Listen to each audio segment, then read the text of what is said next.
बिस्मिल्लाहिर्रहमानिर्रहीम।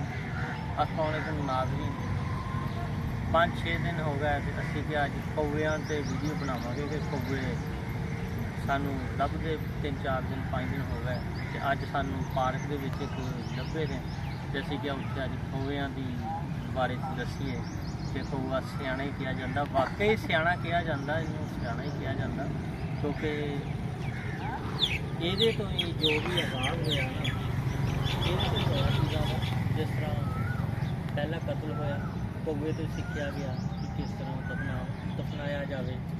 और मजीद काम भी सुबह सुबह जो असी पुराने वक्तां उठना तो रोटी खाण लगना तो कई बार कौवियां ने चक के लै जानी।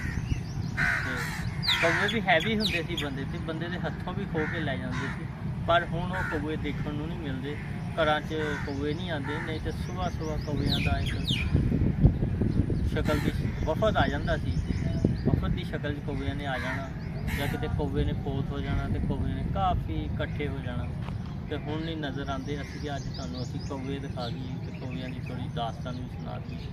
कौवे लगता हुण नाराज़ हो गया, हुण घरां च नहीं आते, उन्होंने क्या लै भी हुण आंदा आने का तुक नहीं बनता। असल च अगे ना सेन भी खुले होंदे सी, सेन खुले होने के नाल कौवे ईजीली दीवारां ते बह जांदे सी।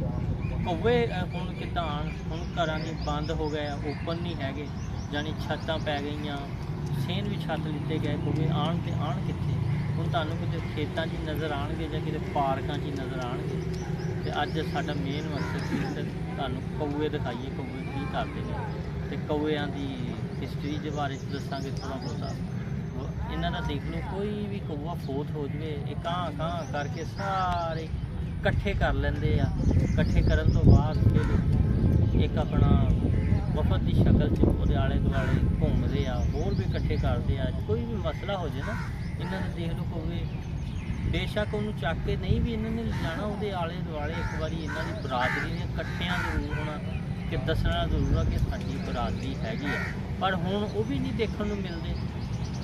बाद औकात किसी ने कौवे ने फैर मारता जां किते बिजली की तारां नाल टकराने की वजह नाल फोत हो गया, इस तरह के बड़े सारे चीज़ां देखने को मिलदियां सी, लिहाजा हुण नहीं वो देखने को मिलदियां।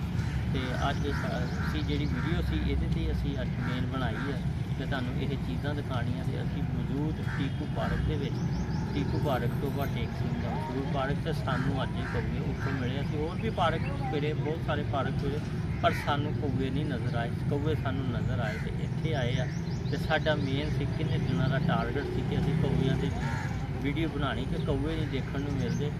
तो जिन्हों ने भी कौवे देखने हो साडी वीडियो से देख सकते आ कि अज असीं तुहानूं कौवे दिखा दिते आ। लिहाजा इस दे नाल ही असीं अपनी वीडियो बंद करांगे, ऑफ करांगे तो अगली वीडियो नैक्सट पावांगे। इस दे नाल ही असीं इजाज़त चाहते। अल्लाह हाफ़िज़। पाकिस्तान जिंदाबाद।